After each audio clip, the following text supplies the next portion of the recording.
앞에 계셔 주셔서 뒤에 계셔 주셔서 행복합니다. 예. 주의 행복이 우리 안에 언제나 늘 넘치기를 바랍니다. 오늘 본문에 보면은 이제 벗을 것들은 다 벗어 던지고 입고 취할 것들은 입고 취하라는 말씀으로 그렇게 말씀을 주고 계십니다.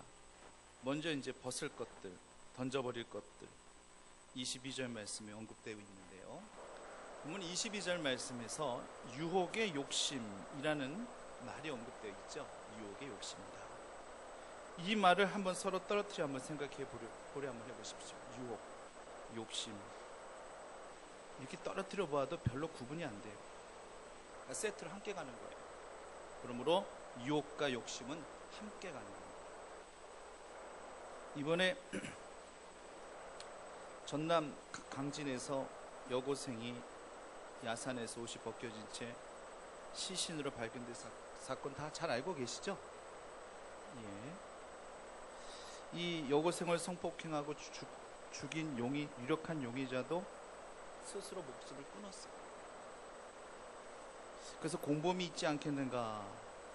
어떻게 정상까지 이 여고생을 데리고 갈 수 있었을까? 이 여학생 몸무게가 70kg였다고 하더라고요. 그러니까 70kg니까 굉장히 말랐죠.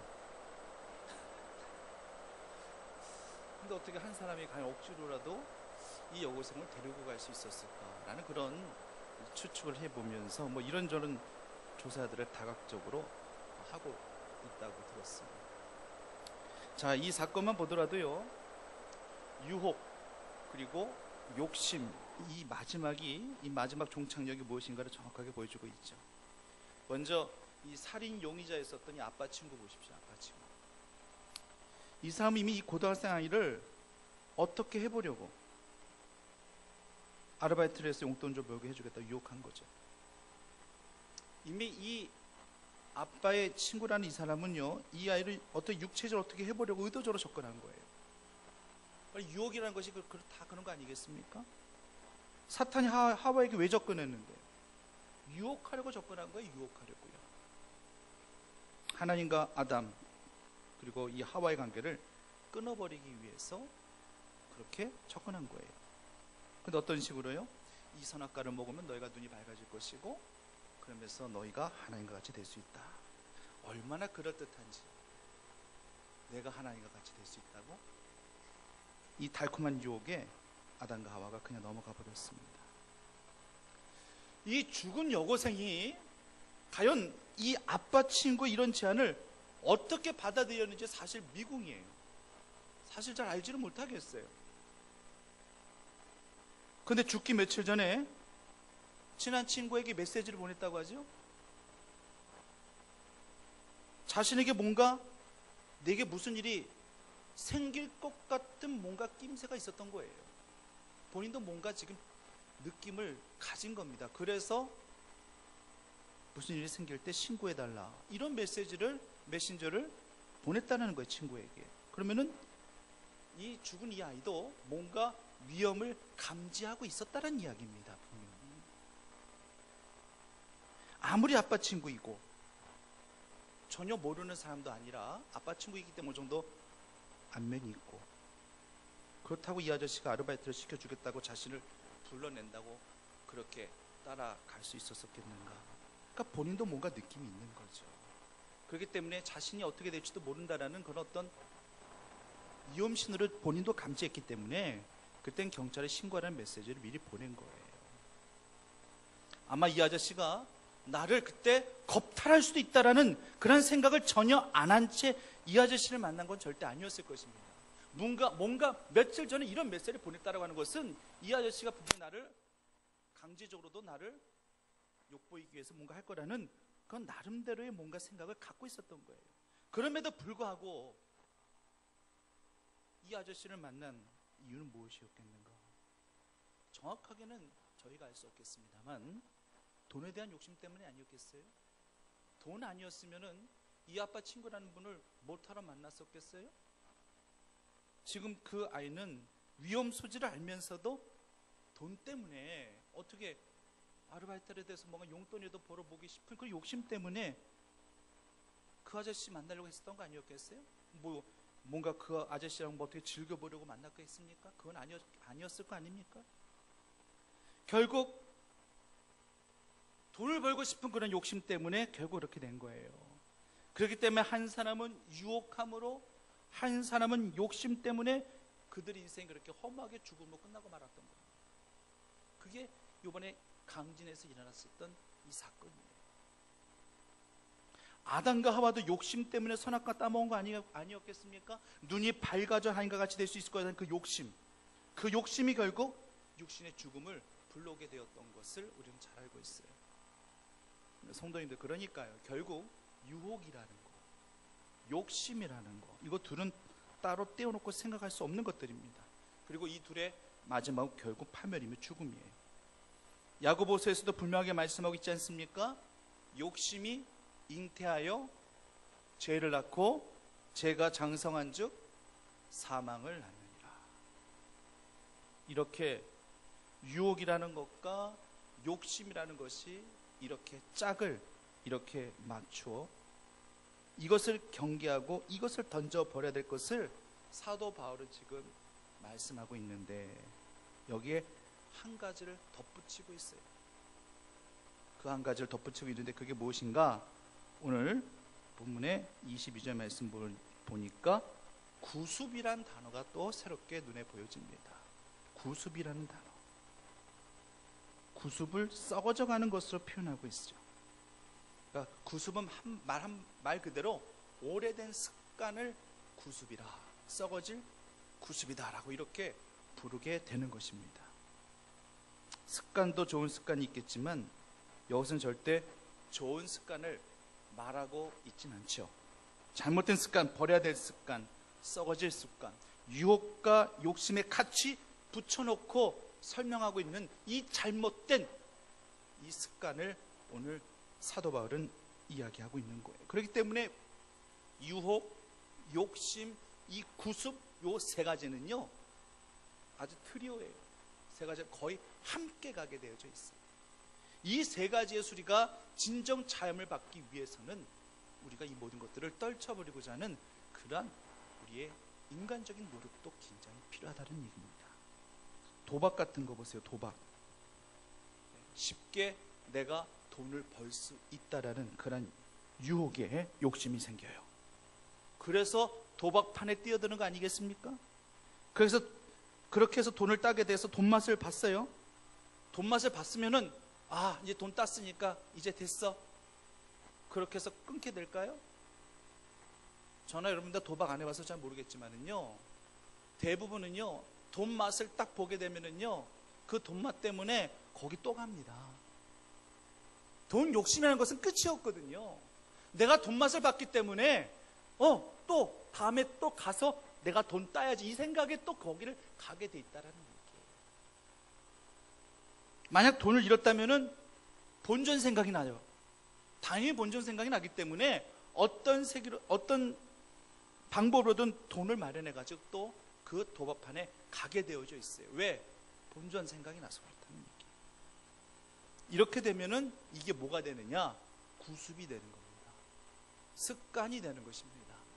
자, 보십시오. 돈에 대한 유혹, 물질에 대한 유혹, 그것 때문에 욕심이 생겼어요. 욕심이 생겨서 거기 가서 또 돈을 잃기도 하고 따기도 하고, 이런 것들이 계속 반복이 되어지면서 이것이 이제는 내가 더 이상 어떻게 내가 끊어버릴 수 없을 정도로까지 그렇게 깊은 중독까지 가버렸어요. 이건 구습이 돼버린 거예요. 그렇기 때문에 이 유혹이라는 것과 욕심이라는 것과 이 구습이라는 것은요, 세 가지가 세트로 다 같이 가는 거예요.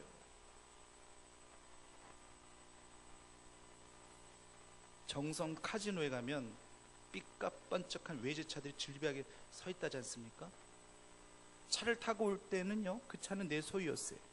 근데 도박을 다 마치고 집에 가려고 하면은 그 차는 더 이상 내 소유가 아니라면서요. 자기 거 아니래요. 이제 차를 물건으로 잡혀놓고, 저당 잡혀놓고 돈을 처형하고 빌렸어요. 근데 그 돈마저도 다 잃어버렸거든요.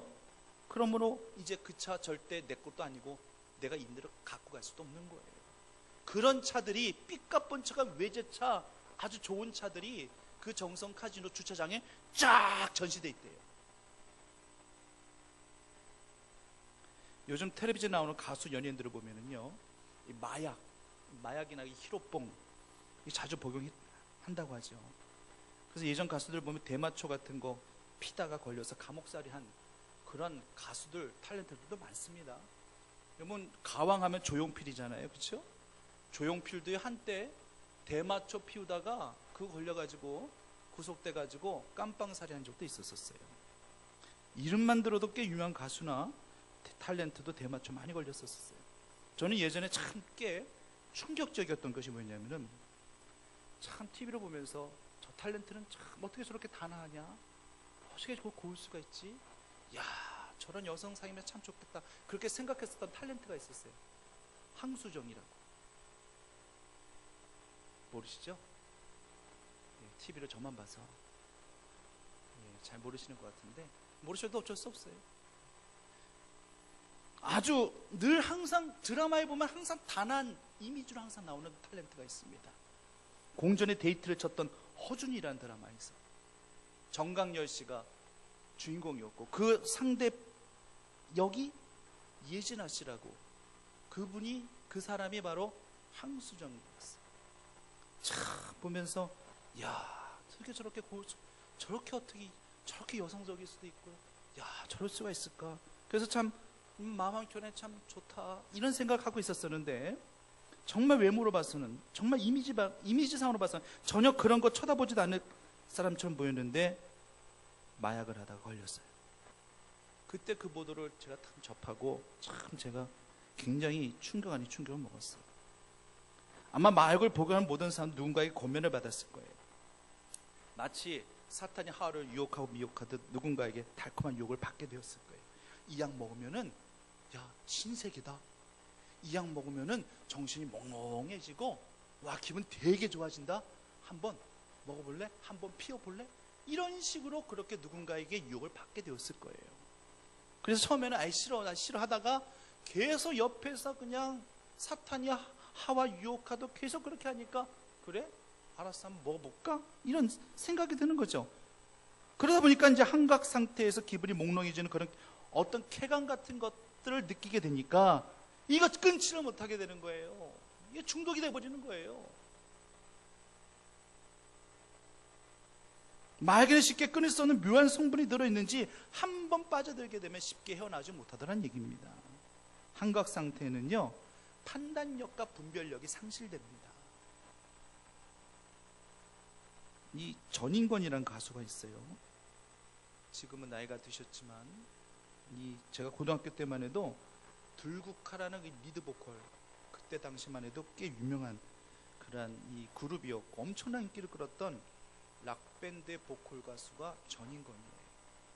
뭐 조금 이상한 목소리로 막 성대를 막 약간 긁으면서 내는 그런 목소리가 굉장히 특징, 인상적인 가수였는데, 한때 이 가수도 역시 한때 대마초를 피워가지고 역시 감옥살이를 한 적이 있었어요. 이때 깜빵에서 빈집을 털다가 잡혀가지고 감방에 온 도둑을 만나게 됐답니다. 그래가지고 그 도둑한테 대화를 나누면서, 아마 자기보다 나이가 좀 어렸나 보죠, 이렇게 이야기했대요. 야, 너 집 잘 터냐? 그렇게 물어봤대. 그랬더니만 나 집 잘 턴다고. 그래? 잘 털어? 알았어.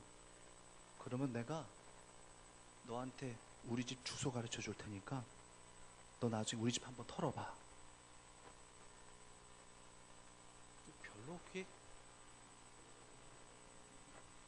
별로 이게 새롭지가 않으신가 보네. 그렇게 해서 주소를 적어가지고 줬대요. 그 다음에 궁금 안 하세요? 예, 그 도둑이 자기 집 진짜 다 털어갔답니다. 이게 상식적입니까? 이게 도통 이게 이해가 되어진 상황이에요? 뭐 이런 경우가 다 있을까요? 정상적인 마인드를 갖고 있는 사람이면 어떻게 자기 집 주소 적어주면서 우리 집 한번 털어보라고 그렇게 말할 사람이 어디 있을까요? 또 그렇다고 진짜 그 집을 털어가는 도둑놈은 뭡니까 또 그게? 참 요지경 인생 속입니다. 참 세상 참 알다가도 모르겠어요. 잘못된 습관은 잘못된 판단을 하게 하는 거예요. 환각 상태에 계속 몰입되어 있단다 할지라면은 판단력과 분별력을 다 상실하게 되어지는 거예요. 우리 인간은 습관 덩어리입니다. 어떤 습관을 붙이느냐에 따라서 그 사람의 인격, 그 사람의 가치, 삶의 가치까지가 다 달라지게 되어지는 거예요. 사람의 습관이라는 것이 오래되면요, 오래될수록 천성과 같이 그렇게 굳어져 버립니다. 우리는 이것이 천성이냐, 이것이 습관이냐, 이거 잘 구분해야 돼요. 이건 내 천성이야. 우린 말을 아주 쉽게 해요. 이건 내 천성인데 어떻게? 천성 아니에요. 아니거든요. 잘못된 습관, 썩어져가는 구습, 이것이 자꾸만 눌러붙고 하다 보니까 이것이 마치 천성이 된 것처럼 그렇게 착각하는데 이건 천성 아니거든요. 언제든지 뜯어 고칠 수 있는 것임에도 불구하고 그렇게 스스로를 그렇게 무마시켜버려요. 이건 천성이야. 이건 내 천성인데 어떻게? 아니에요. 왜 천성이라는 게 어디 있겠습니까? 내가 어떤 생각과 어떤 사고를 가지고 내가 현실을 바라보느냐, 내 삶의 양태와 행동, 의식들, 이것들을 철저히 자기가 스스로 관리하지 못하고 컨트롤하지 못하기 때문에 마치 이것이 그냥 태어날 때부터 내가 갖고 태어난 것이냐, 천성이냐, 그렇게 쉽게 얘기하는데 천성 아니거든요. 그거는 뜯어 고쳐야 될 천성입니다. 잘못된 습관 다 청산해버리고 신앙의 습관, 거룩한 습관을 내 몸에 체질화시켜질 때 그 예전에 천성같이 보인 모든 것들은 다 사라지게 되는 건데, 근데 인간이 얼마나 미련한지, 이것을 천성으로 알고 그렇게 살아가는 사람들이 얼마나 많은지 모른다는 얘기입니다. 그래서 본문에서 이렇게 말씀하시는 거예요. 너희는 유혹의 욕심을 따라 썩어져가는 구습을 쫓는 옛사람을 벗어버리고 오직 심령으로 새롭게 되어 하나님을 따라 의와 진리의 거룩함으로 지으심을 받은 새 사람을 입으라. 이렇게 사도 바울이 오늘 그렇게 강조하고 있는 것입니다. 우리의 낡은 습관, 구습, 습성, 이것으로부터 우리가 벗어나지 않으면요, 우리는 새롭게 되기 힘들어요. 지난주에 안수 집사 권사 임지식이 있었죠. 이 3개월이라는 훈련이 있었는데, 저도 기가 있다 보니까 또 듣는 기가 있다 보니까 들을 건 들어요. 아마 3개월 동안 훈련 받으시면서 나름대로 많이 힘드셨나 봐요. 그래서 설하신다는 말씀이 이렇게 요즘 말로, 야, 이렇게 빡세게 힘들게 훈련 받으면 야, 누가 안수 집사 되고 누가 권사 되려 하겠나, 이런 이야기들 아마 서로들 하시고도 막 그러셨나. 당연히 힘들죠. 여러분, 훈련이라고 하는 것이, 연습이라는 것이 쉬운 훈련이 어디 있고 쉬운 연습이 어디 있겠습니까? 당연히 힘들고 어려운 거죠. 남자분들이 군대에서 훈련 받았을 때 쉬운 훈련이라는 게 있었을까요? 그런 게 어디 있어요? 훈련하면 어려운 겁니다. 오죽하면 제대하고도 군생활했던 곳을 향해서 소변도 보지 않는단 말이, 그 말이 왜 나왔겠어요? 그만큼 힘들었고 고된 시간들이었기 때문에 다시 떠올리기 싫다라는 그런 의미로 그런 말을 그렇게 자주들 사용들 했을 것입니다. 아마도 이번에 임직하신 안수 집사님들이나 권사님들은 육신적으로 힘든 것보다도 아마 정신적으로, 마음적으로, 심적 부담감을 많이 가지셨을 거예요. 근데 그 직분에 대한 부담감이 결국 오늘의 나를 잊게 한다는 사실을 절대 잊어서는 안 될 것입니다. 3개월의 시간들이 결코 쉽지 않은 시간들이었고 고된 시간들이었겠지만, 그 훈련을 통해서 나도 할 수 있구나, 이것을 정말 발견할 수 있었던 그런 시간들이었으면은요, 참 감사의 조건이 되어질 것입니다. 직분을 얻기 위해서 억지로 감당해야만 하는 그런 힘들고 고된 시간들로만 기억된다 할지라면 무슨 의미가 있을까요? 진정한 훈련의 목적은요, 직분을 받고 난 이후의 모습에서 드러나게 되어져 있어요. 그 훈련을 잘 감당하고 난 이후에, 내가 직분을 얻고 난 이후에 과연 지금 내 모습은 어떠한지, 진정 영성 있는 자의 모습인지, 그 이전과 그 위에 나의 모습을 반추하시면서 십자가, 그 주님의 은혜 앞에, 말씀 앞에 나를 한번 올려놓고 보시면서 그 이전의 내가, 그리고 지금의 내가 과연 뭐가 다른지, 다른 것이 전혀 발견되지 아니하고 오히려 뒤로 퇴보하고 있는 내 모습을 발견하고 있지는 아니한지 스스로 검증해보고 스스로 반성하고 회개할 수도 있어야 된다는 얘기입니다.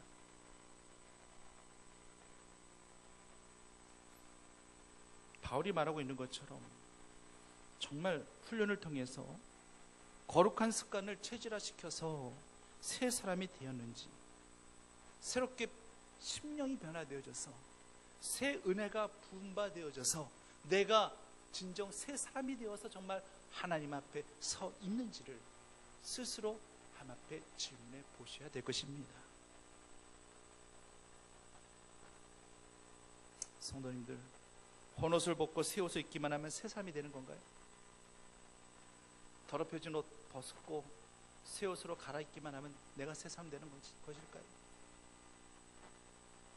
사우나 한번 다녀와서 때 깨끗이 밀고 얼굴이 번지르르 한 상태, 그 상태를 만들 수 있다는 달쯤 내가 새 사람 되는 것일까요?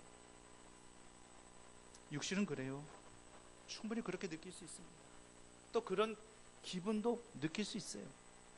여자분들은 머리만 잘라도, 머리만 염색한다는 할지라도, 머리만 좀 파마를 한다는 할지라도, 머리만 조금 많이 커트를 한다는 할지라도 기분 전환이 된다고 하시잖아요. 누군가가 머리 이쁘다고 한마디 해주면 정말 새 기분, 어떤 새롭게 되어진 것 같은 그런 느낌을 받는다고들 그렇게 여자분들은 말씀하신다고 하시더라고요. 근데 그건 진짜 느낌일 뿐이에요. 그렇게 옷을 갈아입고 머리를 손질한다 하여도 거듭난 거하고는 아무 상관없습니다. 바울은 먼저 심령이 새롭게 되어야 된다고 말씀하고 있습니다. 여러분의 마음밭이 새롭게 변화되어 있지 않는다 할지라면 절대 새 사람이 될 수 없어요. 육안으로 볼 수 없는 심령, 그 부분이 새롭게 되어야 한다는 거, 그건 자기 자신만이 감지하고 느껴야 되는 거예요. 그 먼저 본인이 느껴야 돼요. 타인이 느낄 수도 있겠죠. 타인이 그분의 어떤 신앙 상태를 보고, 신앙의 모습을 보고 새롭게 변화된 심령이 되었구나 이렇게 느낄 수도 있을 거예요. 그렇단다 할지라면 이렇게 타인이 느낄 정도라면 이미 자기 자신도 내 심령이 새롭게 변화되었다는 것을 아마 스스로 느끼고 있을 것입니다. 스스로 느끼는 그 상태에서 누군가가 그렇게 얘기해 줬었을 때에 이제 힘을 얻게 되겠죠. 나도 지금 심령으로 새롭게 변화되어진 것 같은데 정말 저분이 그렇게 얘기하시는 거 보니까 정말 변화된 게 맞는가 보구나. 그렇게 이제 도장을 딱 찍을 수가 있겠죠. 거듭난 인생이라고 하는 것은 심령이 새롭게 변화됨으로 하나님을 따라가는 삶, 그 인생이 거듭난 인생임을 아셔야만 됩니다. 새 사람을 입으라고 하는 것은 거듭난 인생이 되라는 것입니다. 거듭난 인생이 되어야 됩니다. 니고데모가 알고 있었던 그런 이 상식선에서 거듭남다라고 하는 것이 다시 모태로 들어가 다시 태어나는 그것이 거듭남입니까? 이런 말도 안 되는 어처구니 없는 그런 질문을 예수님께서 했었던 그런 니고데모 같은 그런 판단이 아니라, 그렇다고 해서 성령의 뭔가 불 받아라 그래서 성령의 불을 받아야지만, 아니면 방언을 내가 말하고 뭔가 예언을 말해야지만, 이런 은사를 받아야지만 이런 것이 꼭 성령의 거듭남이다, 꼭 이렇게만은 얘기할 수 없어요. 이 모든 것들이 성령의 거듭남의 증거들은 됩니다. 성령의 거듭남에 분명한 그러한 빈거는 되어지는 것이지만 그게 전부 다는 아니잖아요. 내 심령이 변화되어졌음을 내가 느끼고, 주의 말씀이 선포되어졌을 때 그 말씀에 영적으로 민감하게 반응하는 내 자신의 모습들을 발견하면서, 때로는 눈물 흘리며 때로는 주님 앞에 무릎 꿇으며 주님 앞에 자복하고 통회하는 마음으로 회개도 하면서 주님 앞에 간구하면서 주님의 숨결을 느껴가면서 그렇게 신앙생활하게 되어질 때에 그 영혼이 바로 새롭게 변화되어진 새 사람인 줄 믿으시기를 간절히 바랍니다. 정말 간절히 부탁드리기는, 옛사람에 대한 미련은 절대 갖지 마세요. 자꾸 옛사람으로 회개하려고 하지도 마세요. 사탄은 자꾸 옛사람에 대한 미련을 자꾸 갖게 해요. 그래서 옛사람의 때를 자꾸 기억을 떠올리게 하고, 옛사람의 때 그때가 좋았다는 식으로 자꾸 옛사람의 옷을 자꾸 입히려고 해요. 걔네들은 항상 그렇게 해요. 옛사람 오늘 본문에서 분명히 밝히고 있죠. 유혹에 사로잡혀 있고 욕심에 사로잡혀 있고 썩어질 습관에 사로잡혀 살아가는 사람, 이 사람이 바로 옛사람입니다. 이거 먼저 깨끗이 청산하신 후에 이제는 주님으로 말미암아 삶 자체가 주님을 위한 삶으로 바뀌어야 되는 거예요. 우선순위가 바뀌어야 되는 거예요. 거듭남다라고 하는 것은 내 삶의 우선순위가 바뀌어지는 것을 스스로 경험해야 할 것입니다. 우선순위가 안 바뀌면, 아직까지도 내 자아가 우선순위란다 할지라면 그건 거듭남이 아니죠. 그게 무슨 거듭남이에요? 여태껏은 그렇게 살아왔단다 할지라도 거듭난 인생은요, 하나님 중심으로 하나님의 말씀 앞에 순종하며 하나님의 말씀 앞에 철저히 무릎 꿇는 인생이, 이것이 바로 거듭난 인생이에요. 거듭났다고 해야죠. 날개 달아가지고 하늘을 날아다니는 그것이 거듭남입니까? 아니에요. 거듭남이라는 것은 하나님의 말씀 앞에, 주님 앞에 겸손히 무릎 꿇는 것에서부터 거듭남은 시작되어지는 거예요. 그동안 내가 교만했고 내 자아가 하늘을 찌를 듯 그렇게 타고 올라가는 그러한 모습이었지만, 성령으로 인침 받고 거듭난 이후에는 철저히 모든 것들을 다 잡아내리끼는 거예요. 다 잡아내리끼는 거예요. 그리고 하나님의 말씀 앞에 다 내려놓고 나 역시도 무릎 꿇고 겸손히 주의 말씀 앞에 붙들리는 삶, 이것이 바로 성령의 거듭남임을 기억하시기를 간절히 바랍니다. 그러니까 내가 완고하다라는 거, 내가 교만하다라는 거, 이 부분은요, 주님 앞에 철저히 내려놔야 됩니다. 성령 임침 받은 바, 성령으로 거듭난 은혜가 절대 교만으로 나타날 수는 없어요. 내 자아 중심적인 내 생각과 내 성향을 간절시키기 위한 그런 어떤 몸부림, 이런 것을 절대 나타날 수가 없어요. 나의 나됨을 철저히 십자가 앞에 내려놓게 되어지는 게, 이것이 바로 성령의 거듭남의 시작이라는 얘기예요. 우리 이것을 분명히 실천하면서 삶 가운데 살아가야 됩니다. 하나님의 의에 대해서 고민하게 돼야 되고요, 진리신 주님을 더욱더 견고히 붙잡고, 그리고 거룩함으로 하루하루를 살아가고자 하고 몸부림치는 신앙, 그런 신앙이 지금 내 모습이라면 그분은 진정 성령으로 인침받은 분이시며 새로운 세마포스로 단장된 주님의 피양새가 될 것입니다. 주님은 신랑, 우리는 주님의 아리따운 신부. 여러분, 신부 되기 싫으세요? 주님의 신부 되기 싫으세요? 단장되어진, 준비되어진 그런 신부. 여성이 가장 아름다울 때는 웨딩드레스 입었을 때가 가장 아름다울 때라고 흔히들 그렇게 얘기하잖아요. 그래서 웨딩드레스 한번 입지 못하고 힘들고 어려울 때다 보니까 그렇게 뻐끗찌끈하게 예식 한번 차려보지도 못하고 웨딩드레스 한번 입어보지도 못한 상태에서 결혼하신 분들, 그런 분들 예전에 많았습니다. 그래서 나중에 자녀들이 그 어머니 웨딩드레스 자녀들이 입혀드리잖아요. 나이 들어서. 그것도 싫다고 하지 않아요. 왜? 평생 내가 한 번 정도는 정말로 그렇게 이쁘다고 하는, 나도 새 신부라는 그런 생각과 인식으로 웨딩드레스 한번 입어보는 것이 소원이었던 그 엄마에게 자녀들이 그렇게 해주잖아요. 가끔씩 TV에서 그런 모습 봤었을 때 참 가슴이 먹먹해지는 것을 느꼈거든요. 우리 모두는 그렇게 단장되어진 주님의 신부가 되어지기를 간절히 바랍니다. 웨딩드레스가 아니라 말씀의 옷으로, 성령의 옷으로 그렇게 새 사람을 입고 변화되신 심령으로 주님 앞에 온전히 설 수 있는 겸손함에 붙들린 자로 주님 앞에 무릎 꿇고 세리와 같은 자로 내 가슴을 치며 내가 죄인이다 고백하며 주님 앞에 나가는 그런 자들이 바로 이 시대 하나님께서 원하시는 세마포스로 단장된 주님의 거룩한 신부가 되어짐을 성도님들 늘 기억하시고 그 은혜 속에서 하루하루를 살아가시기를 간절히 축원합니다.